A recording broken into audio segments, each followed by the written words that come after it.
And the Russian President Vladimir Putin set to land in New Delhi in just a few hours from now. From the moment he lands, Putin will be surrounded by a multi-layered security arrangement.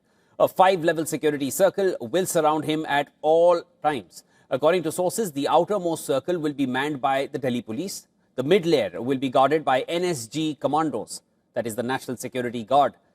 Then the innermost circle will be taken care by the Russian SPG. RAW and IB personnel will also be part of the safety net around Putin. And apart from this, there will be drone jammers, AI monitoring, route sanitization, and an anti-sniper unit in place as well. The hotel where Russian President will stay during his time in Delhi will be nothing short of a fortress. Sources familiar with the security arrangements say that 50 officers have already arrived in India. They are conducting security drills at all the locations where Putin is scheduled to visit or might visit. Only India's top security agencies and selected officers from the Delhi police are in contact with Putin's security team. Now, according to sources, whenever Putin travels anywhere outside Russia, he is accompanied by approximately 100 security officers. There will be no change this time either. Putin's car, the Urus, also travels with him wherever he goes. No exceptions here either. And this car is built to protect the Russian president from any kind of attack.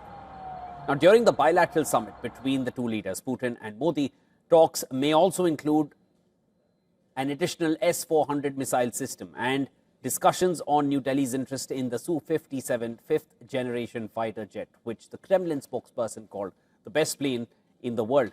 Civil nuclear cooperation, including compact reactor technology, is also on the table. And additionally, the two leaders are likely to discuss issues related to terrorism and the ongoing Ukraine conflict. All right, to get us a better understanding of the significance of this trip, I'm now being joined by WION's Assistant Editor of Foreign Affairs, Siddhant Sibal. Siddhant, give us more. Well, yes, Shivan, I'm standing at the heart of Delhi, where the flags have been put up of Russia and India, and posters of the Indian Prime Minister Narendra Modi and the Russian President Vladimir Putin.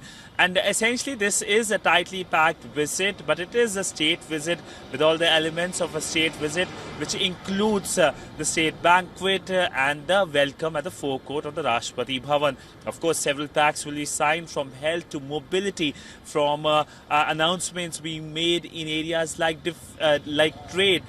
We know that when it comes to trade, the big worry for India remains the big trade deficit. India wants Russia to import more from India, and we know that the Russian side has said that they're willing to jointly cooperate with India on that front. But essentially, if you look at the big picture coming out, it is a clear message by India that when it comes to its strategic autonomy, that is paramount, coming in the backdrop of increasingly fractured and geopolitically unstable world amid Donald Trump's tariffs.